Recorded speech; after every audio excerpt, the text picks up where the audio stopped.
What does this look like inside a business that's say hitting 5 to 50 crore revenue range and scaling it fast? That stage, the business has usually outgrown its original processes but hasn't yet built the system to replace them. Marketing is moving fast.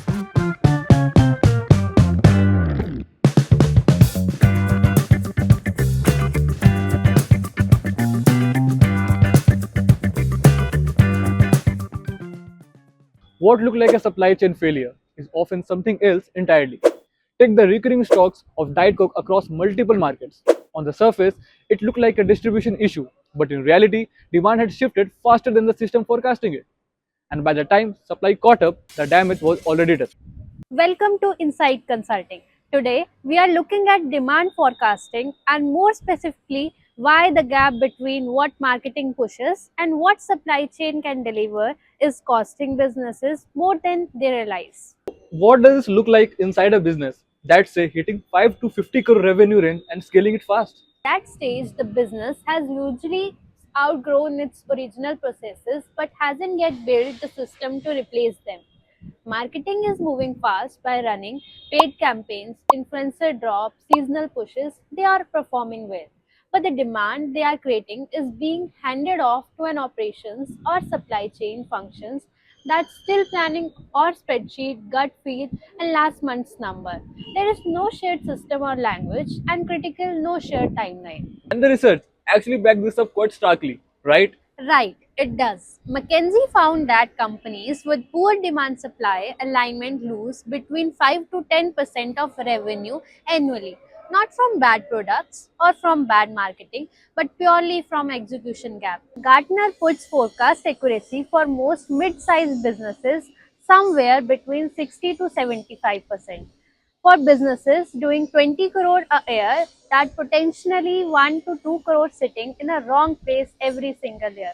So, where exactly inside the organization does this break down? It breaks down at the handoff every time. When the marketing team plan a campaign, they know the audience, the budget, and the expected reach. That information lives in a campaign brief, maybe a performance dashboard. Operation is planning inventory based on last 90 days of sales data.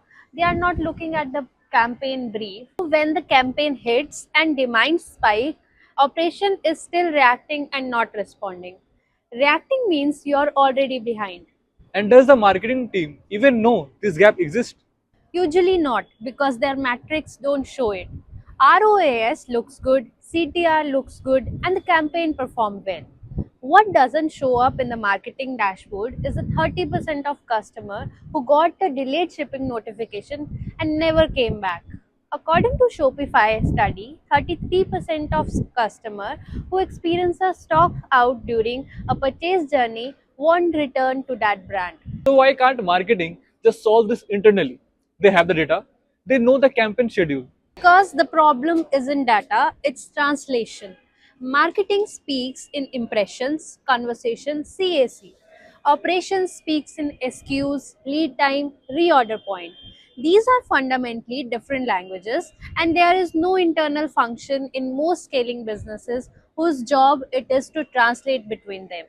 And the larger the business gets, the more expensive the gap becomes. So, the business is essentially scaling the problem alongside the revenue. Exactly. And this is the part that doesn't show up in the board deck. A D2C brand called Glossier, which is an early stage organization with strong community and great marketing, ran into exactly this during their rapid scaling phase. Their product demand outspaced supply repeatedly, and the consequence wasn't just outstock. So, what can actually be done to fix this misalignment before it starts costing real revenue? This is exactly where management consulting steps in, because this isn't a marketing problem or an operation problem, it's a system design problem. The first thing consultants do is diagnose the flow of demand, not just the data. In most scaling businesses, the issue isn't lack of data. It's that critical signals that never reach the decision makers who need them. And once that diagnosed, what does the actual intervention look like? Three things specifically. First, a shared demand signal. AI driven forecasting tools combine campaign data, historical sales, and regional signals into a live forecast both teams can act on. A structured process weekly or fortnightly where marketing share forward campaign plans and operations translates that into inventory and procurement decisions before the campaign goes live, not after. Third, shared accountability metrics like demand fulfillment rate or revenue lost to stockouts.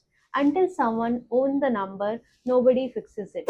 Okay, so what do businesses actually see on the other side of this? Data is quite consistent. Companies that implement aligned demand forecasting see forecast accuracy improve from 60 to 70% baseline to 85 to 95% according to McKinsey.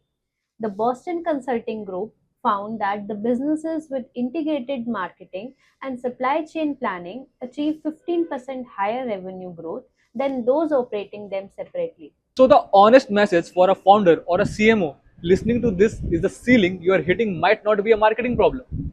It might not even a supply chain problem, it's a coordination problem. That's what consulting exists to do.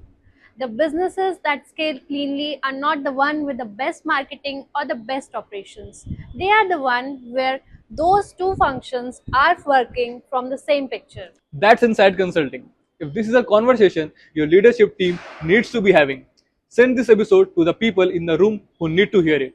We'll see you in the next one.